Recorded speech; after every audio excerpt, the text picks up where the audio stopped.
didn't uncomfortable because I realized I was only romanticizing life a lot, where I didn't want to do that because I kept having my feelings in check. I don't know if that makes sense. You don't know regard.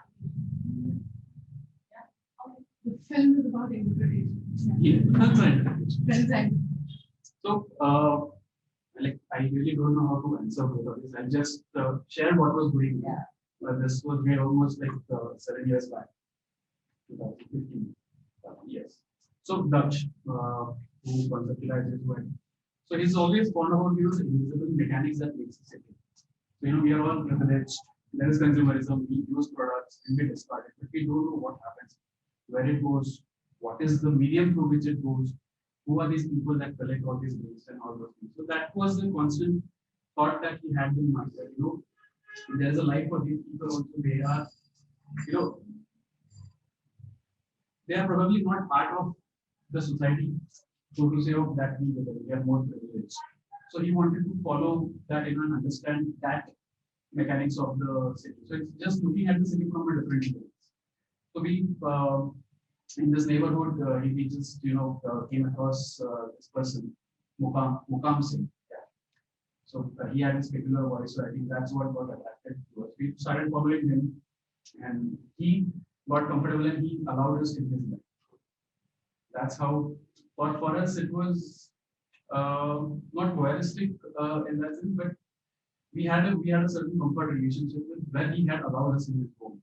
He had allowed us in his space, in his work area. The lady that happened, that was quite incidental.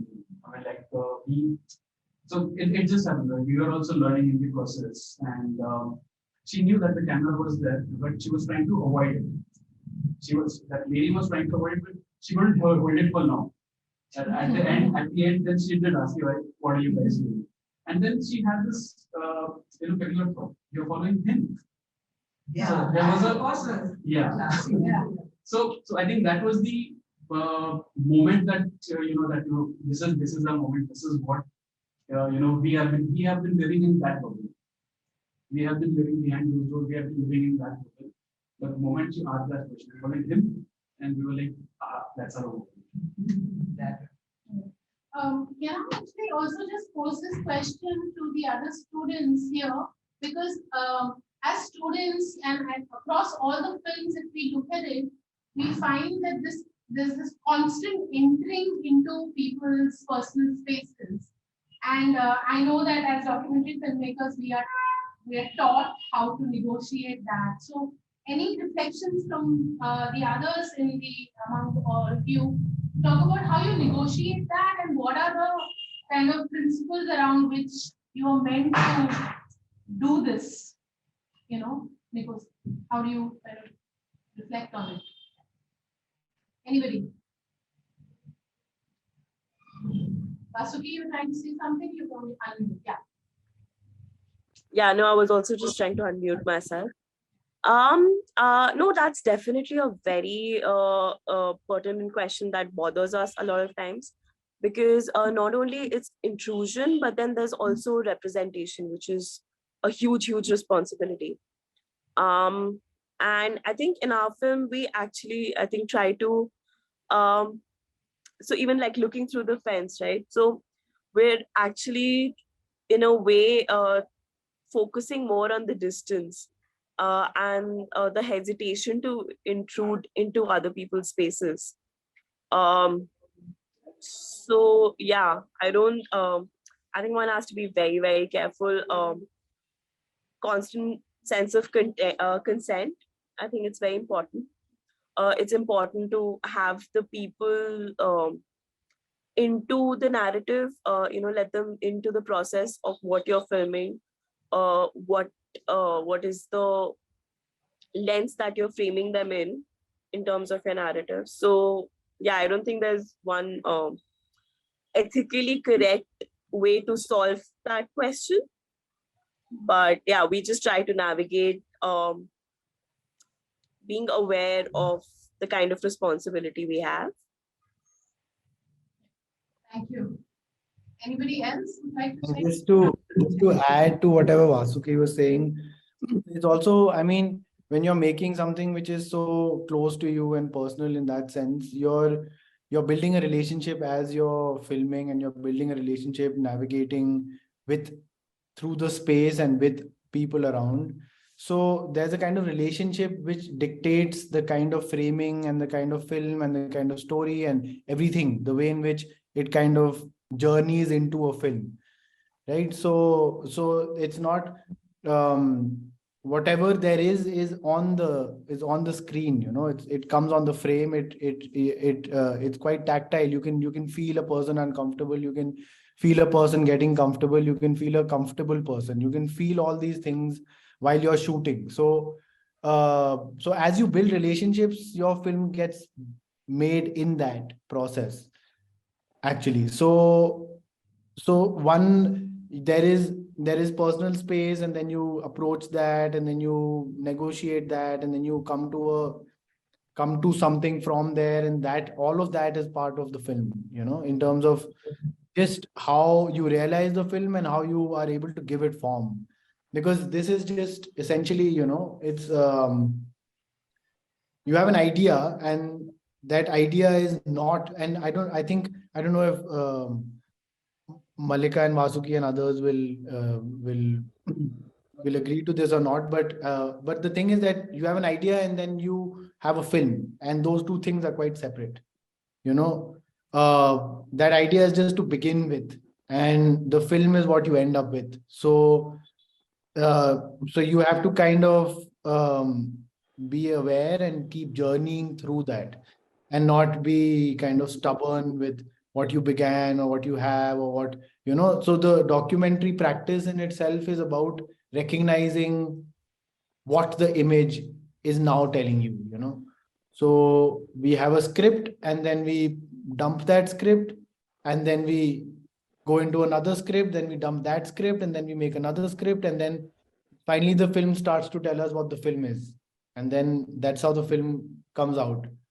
So you're essentially directing yourself and not anything else at the end of it. So spaces, private spaces, all these things kind of get negotiated between building that relationship that you have with the characters. Just to add to what Dipankar's saying, I think it's also just very important to listen more than put our narratives out there. Like often we start out with an idea, but what he said that it's important to listen more than being stuck to that idea. We cannot use these people or situations as tools of conveying what we are already thinking. So I think we need to sort of dissociate from that and let the narrative emerge from what we see around us. Thank you. Yes, good question. Yes. So most popular documentaries that we see on Netflix seem to have a very clear-cut structure and a message that seems very scripted. But today, the short film we saw didn't have a very clear-cut message. It was open to interpretation and was very real. As we saw in afterward, the letter that we saw was made up. So as a filmmaker, where do you draw the line between keeping it real and adding your own perspective and a structure to it? Shall I take that? Thank you for your question. So the thing is, Afterward is very personal film, and what I'm doing essentially is, by using the letter, even though it is fiction, I am structuring the perspective through which I watch and experience these objects.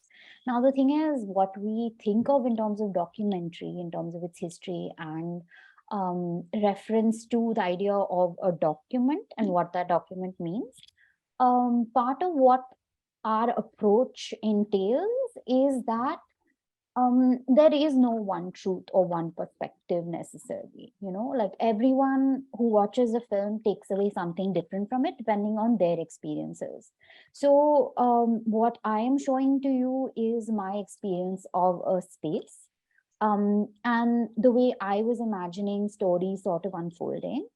But this sort of weight the documentary has to bear in terms of showcasing reality, quote unquote, in that way is problematic in lots of ways, because that's how you have the idea of propaganda come about, or you have I mean, like, irrespective of how a film is made, one has to locate it in its time, in its context, in the intent and the motives of the people who are making it.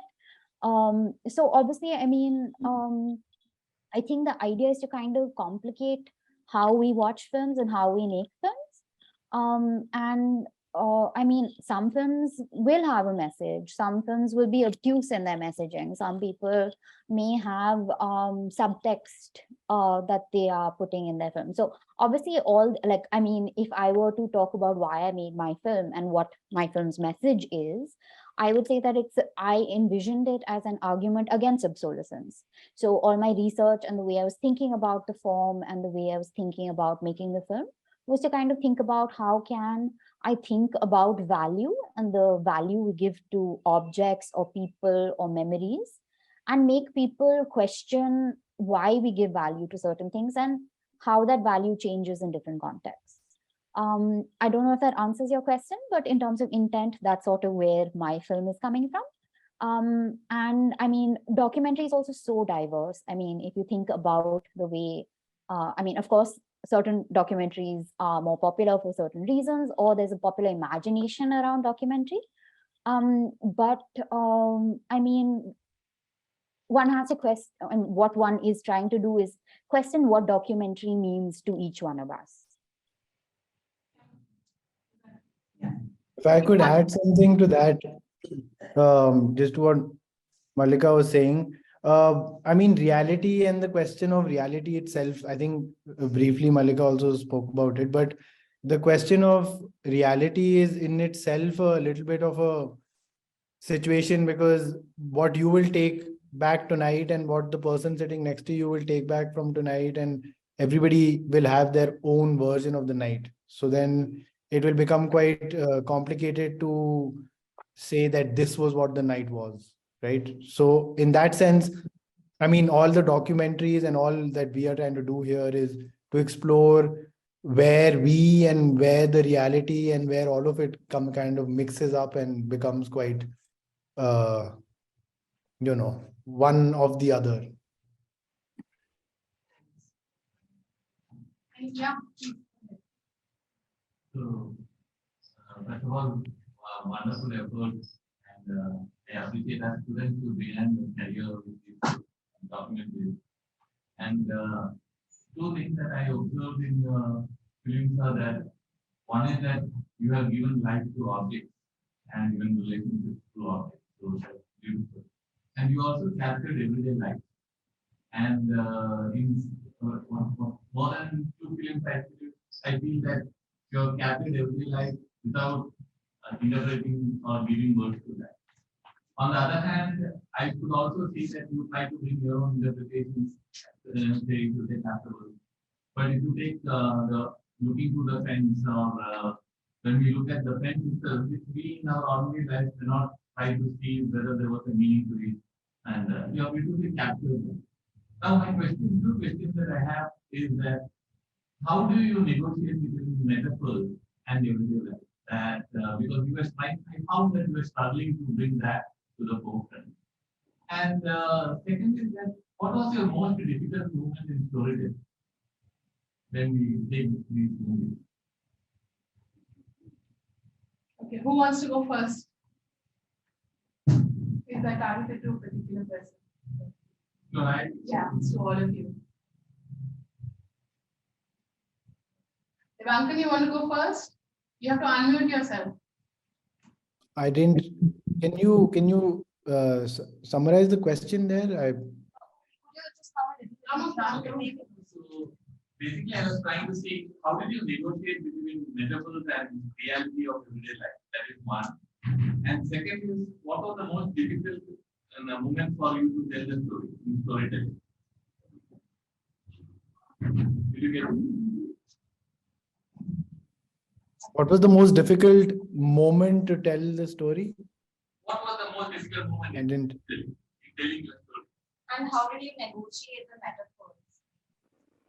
Sorry, the audibility is a bit low. Could someone closer to the laptop sort of repeat it? Sorry. So it's basically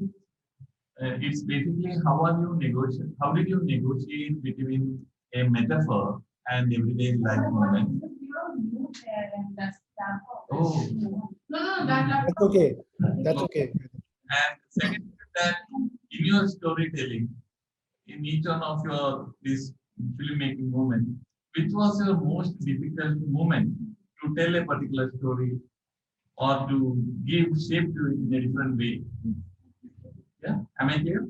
I mean, I do, yeah. About metaphors, it's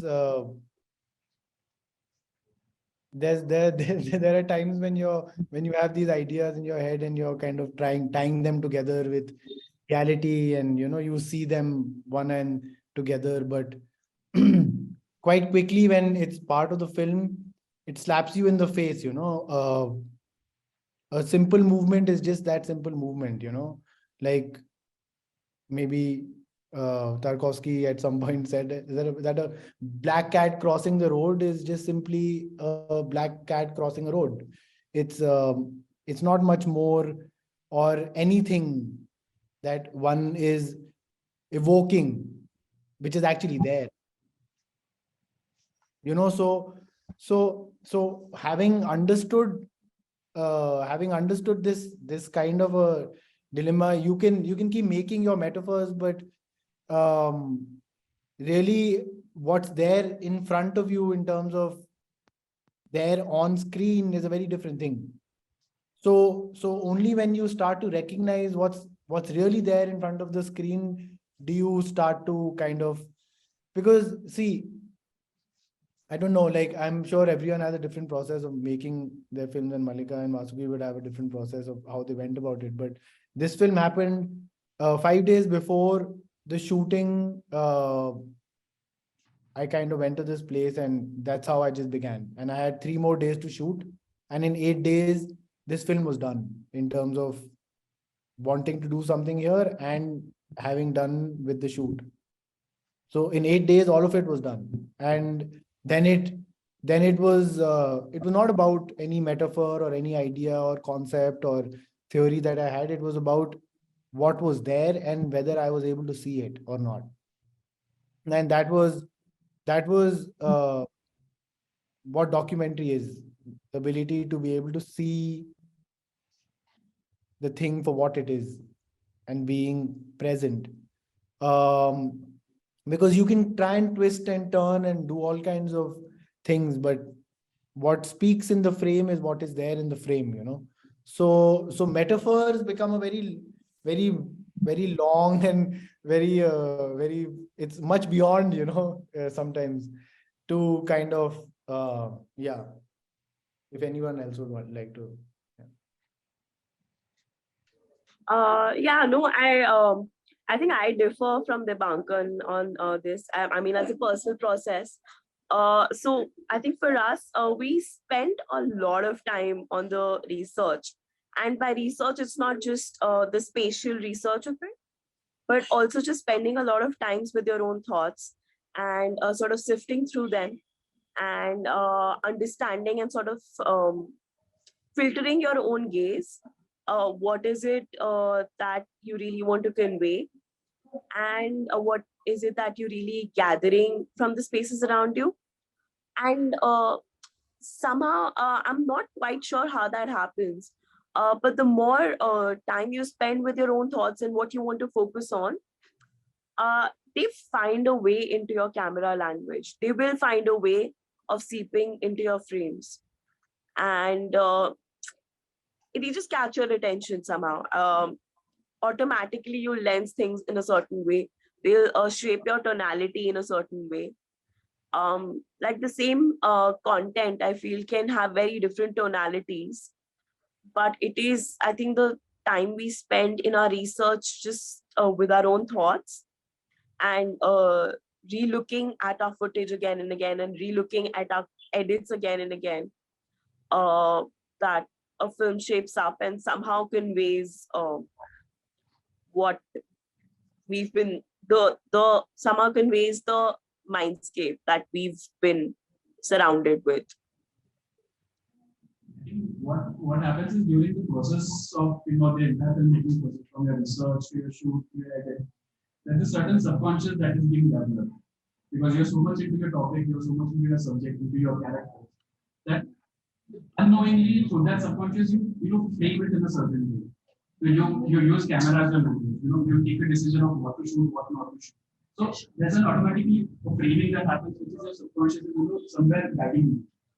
There is consciousness of course that we are looking into the frame, we are looking at it. But there's something in the back of the mind that's happening that this is how. And when we see while we are editing, we suddenly see a shot, oh, this shot, if I match it with this shot, this can become something more. It can dwell deeper into what I'm trying to say.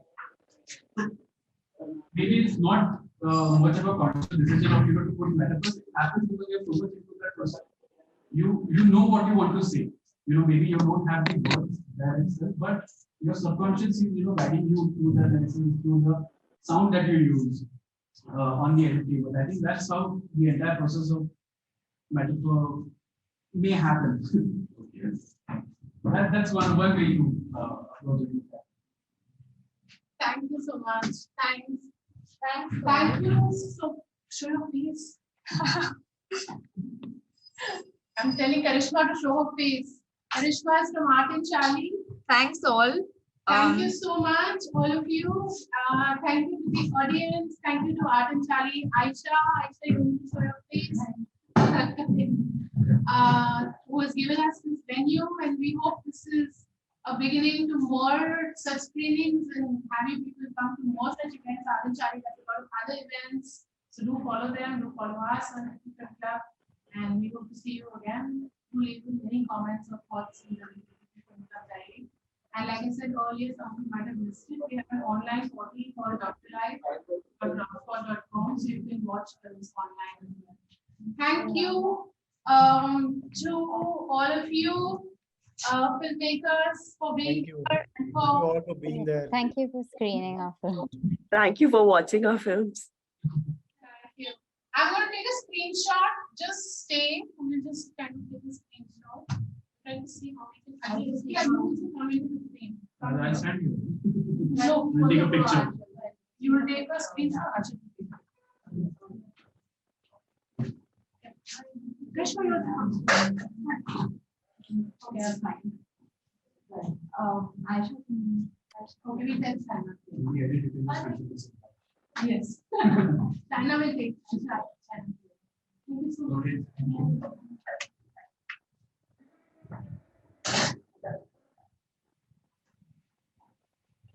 Thank you. We should be one of the. Thanks all. Thank you all. We're ending the meeting. Thank you so much. Thank you. Thank you. Bye. Good night. Good night.